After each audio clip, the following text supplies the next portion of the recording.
যারা রাগকে হজম করবে। রাগ আসে না? পরিবারে একসাথে থাকলে অনেক সময় রাগ চলে আসে, ছোট ভুলের কারণে, বড় ভুলের কারণে, যে কোনো কারণে রাগ আসতে পারে। রাগ শয়তান থেকে আসে, তো বিভিন্ন ভাবেই শয়তান রাগ দেয়। তো এই রাগকে মুত্তাকিনদের দ্বিতীয় গুণ হচ্ছে তারা রাগকে হজম করবে। রাগকে কি করবে? হজম করবে। রাগ যদি এসে যায়, সে রাগকে হজম করার শক্তি অর্জন করতে হবে, রাগকে হজম করতে হবে, ধৈর্য ধারণ করতে হবে। 3 নম্বর হলো রাগকে হজম করবে, আবার ক্ষমা করে দেবে। 3 নম্বর গুণ কি? মুত্তাকিদের রাগ হজম করবে এবং ক্ষমাও করে দিবে।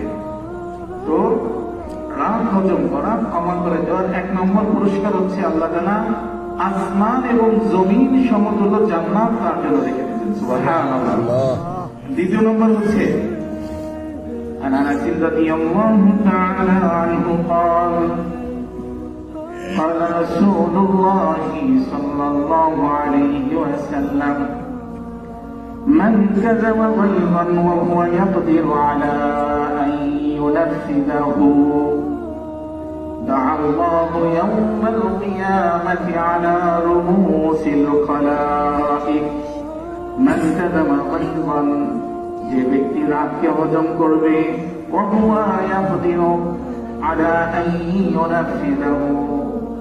রাগ প্রয়োগ করার ক্ষমতাও তার আছে, রাগ প্রয়োগ করার ক্ষমতা, শক্তি তার আছে, তারপরেও সে রাগকে হজম করবে।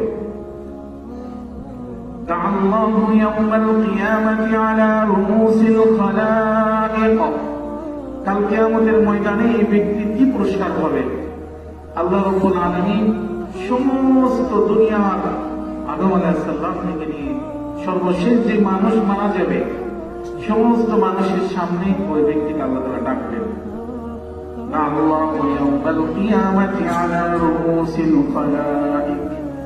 ডাকার পরে যখন সে উপস্থিত হবে,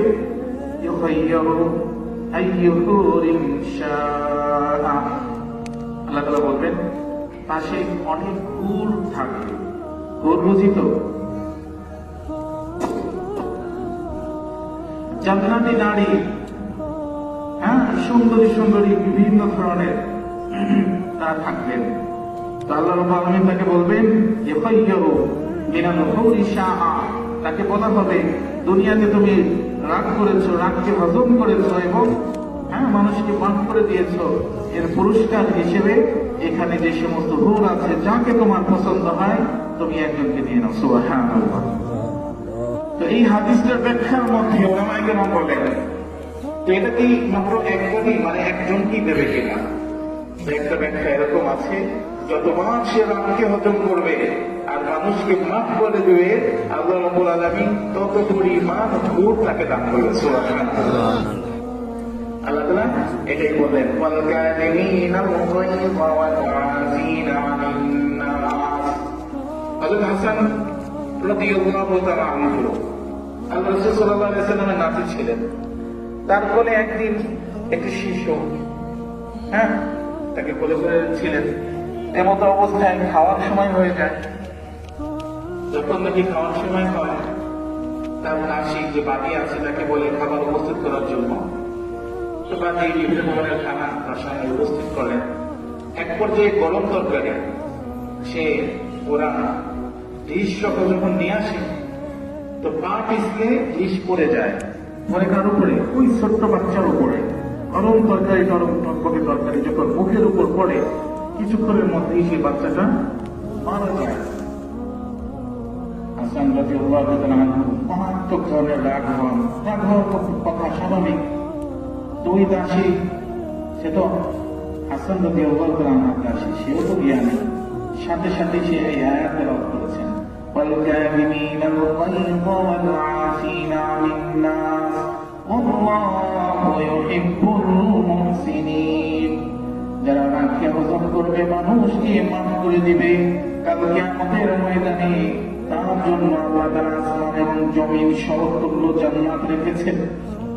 এই কথা যখন দাসী শুনিয়েছে, সাথে সাথে হাসান রাদিয়াল্লাহু আনহু এই আয়াতের উপর আমল করার জন্য, রাগকে হজম করেছে। শুধু হজম করে নাই, ওই দাসীকে আজাদ করে দিয়েছে। সুবহানাল্লাহ। সাহাবায়ে কেরাম কেমন ছিলেন? তবে তাবিঈনের একটা ঘটনা শোনাই আপনাদের। ওমর ইবনে আব্দুল আজিজ রাহমাতুল্লাহ আলাইহি সবাই চিনি, ইসলামের অন্যতম একজন খলিফা ছিলেন ওমর ইবনে আব্দুল আজিজ রাহমাতুল্লাহ আলাইহি। তার যখন মৃত্যুর সময় ঘনিয়ে আসে, খুবই অসুস্থ হয়ে পড়ে, অনেক মানুষের সামনে সে একটা কথা বলে যে তোমরা বলো তো আমার যে এই অবস্থা এটা কেন হয়েছে? এক একজন এক এক ধরনের কথা বলেন। একজন বলেন হয়তো আপনাকে জাদু করা হয়েছে, এই জন্য আপনার এই অবস্থা। তো লাস্টে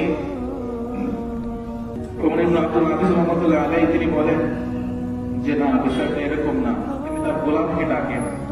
গোলাম যখন উপস্থিত হয় তাকে বলেন তুমি আমার খানার মধ্যে বিষ কেন মিশিয়েছ? সরাসরি যখন প্রশ্ন করেন, আশপাশের মানুষজন গোলাম গায়ে কাঁপতে কাঁপতে সত্য বলে দেয় যে আমাকে 100 দিনার দেওয়ার ওয়াদা করা হয়েছে এবং আমাকে আজাদ করার ওয়াদা করা হয়েছে, এই জন্য আমি বিষ মিশিয়েছি। ওমর ইবনে আব্দুল আজিজ রাহমাতুল্লাহ আলাইহি কোনো রাগ নেই। এই যে الكاذبين الغيظ والعافين عن الناس والله يحب المحسنين। যারা রাগকে হজম করবে, মানুষকে মাফ করে দিবে, আল্লাহ রাব্বুল আলামিন আসমান এবং জমিন সমতুল্য জান্নাত তাদেরকে দিবেন। এই আয়াতের উপর আমল করার জন্য কি করলেন? তাকে বললেন যে যাও 100 দিনার যে পেয়েছো সেটা নিয়ে আসো। 100 দিনার যখন আনা হয়, সেই 100 দিনার বাইতুল মালে জমা দেওয়ার জন্য বলেন, আর তাকে বললেন যাও তোমাকে আজাদ করে দিলাম, আমার চোখের সামনে থেকে দূরে চলে যাও। দুইটা ঘটনা, দুইটা দৃষ্টান্ত আপনার সামনে পেশ করলাম এই ওয়াল-কাযিমিনা আল-গায়য ওয়াল-আফিনা আনিন নাসের বিষয়ে। তাহলে এইটুকু আলোচনার মাধ্যমে মুত্তাকিনদের দ্বিতীয় এবং তৃতীয় গুণ, কাযিমিনা আল-গায়য রাগকে হজম করবে, ওয়াল-আফিনা আনিন নাস মানুষকে কি করবে? মাফ করে দিবে। 1 নম্বর ফজিলত কি বললাম? আল্লাহ রাব্বুল আলামিন এই জাতীয় মুত্তাকিনদের ভালোবাসেন। সুবহানাল্লাহ। আল্লাহ যদি ভালোবাসেন আর কিছু দরকার আছে? আল্লাহু ইউহিব্বুল মুহসিনিন। এই জাতীয় নেককারদেরকে আল্লাহ তাআলা ভালোবাসেন। 1 নম্বর। 2 নম্বর হচ্ছে আসমান এবং জমিন সমতুল্য জান্নাত আল্লাহ তাআলা তাদেরকে দান করবে। ওয়াজান্নাতিন আরদুহাস সামাওয়াতু ওয়াল আরদ। 2 নম্বর।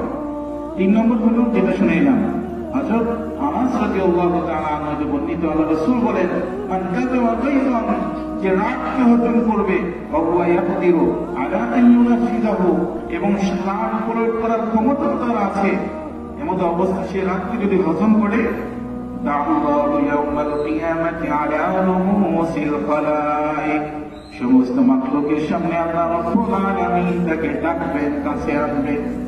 এরপরে বলবেন মিনাল হুরি শাআ, এই যে যত হুর আছে যাকে পছন্দ হয় তাকে তুমি নিয়ে যাও। সুবহানাল্লাহ। এই 3টা বলছিলাম। আল্লাহ রাব্বুল আলামিন আমাদেরকে রাগকে হজম করা এবং মানুষকে মাফ করে দেওয়ার গুণ অর্জন করার তৌফিক দান করেন। দেখেন বর্তমান সমাজে এই রাগের জন্য অসংখ্য মানুষের তাদের পরিবার থেকে সম্পর্ক ছিন্ন হচ্ছে, পিতা থেকে সন্তানের, সন্তান থেকে পিতার, এমনকি স্ত্রী থেকে স্বামীর ডিভোর্স হয়ে যাচ্ছে। একমাত্র কারণ কি? রাগ। সমাজের মধ্যে বিবাহিত জীবনে যদি একজন অপরজনকে ছাড় দেয়, স্যাক্রিফাইস করে, তাহলে কিন্তু তালাক পর্যন্ত গড়ায় না। তালাক পর্যন্ত গড়ায় না। তালাক দেওয়া যায় আছে, কিন্তু এটা আল্লাহ তাআলার কাছে একদম সর্বনিম্ন জঘন্য হালাল কি? এই তালাক দেওয়ার আগেও তো আরো অনেক আমল আছে। আল্লাহ রাব্বুল আলামিন, যদি এটা আলোচ্য বিষয় না, যেহেতু আসলো, অল্প কয়েকটা কথা বলে এরপর আমি শেষ করব। প্রথমে বলেছেন তাকে বোঝানোর জন্য, যদি সে না বুঝে তখন তাকে বিছনা আলাদা করে দিবে। এতেও যদি কাজ না হয় তখন স্ত্রীকে সামান্য প্রহার করবে। তারপরে যদি কাজ না হয় সামাজিক ভাবে দুই পরিবার মিলে সমাধান করার চেষ্টা করবে। এই 4 পর্যায়ে অতিবাহিত হওয়ার পরে হচ্ছে তালাকের মাসলা। বুঝতে পারলাম বিষয়টা? 1 নম্বর হচ্ছে তাকে বোঝাতে হবে, বুঝি না, হ্যাঁ তখন সামান্য প্রহার করা, তাও বুঝে না। 3 নম্বর হচ্ছে তার বিছনাকে আলাদা করে দেওয়া, এটাও যদি কাজ না হয়। 4 নম্বর হচ্ছে সামাজিক ভাবে 2 পরিবার মিলে একটা সমাধান করা। 4 নম্বর যদি কাজ না হয় তখন হলো তারা। কিন্তু বাংলাদেশের প্রত্যেকটা সমাজে কি প্রচলিত, একটু রাগ হইলেই বাস 1 তালাক দেয় না। 1 তালাক দিলেও তো একটা কথা, পরবর্তীতে ফিরিয়ে নেওয়ার সুযোগ থাকে। মানুষের মধ্যে, আমাদের মধ্যে একটা বিষয় ঢুকে গেছে যে তালাক মানে বিচ্ছিন্ন হওয়ার জন্য 3 তালাক দিতে হবে। বিষয়টা কিন্তু এরকম না। আপনি 1 তালাক দিবেন, বাস তাকে পাঠিয়ে দিবেন, এটাই যথেষ্ট। বিবাহ বিচ্ছিন্ন হওয়ার জন্য 1 তালাকই কি যথেষ্ট।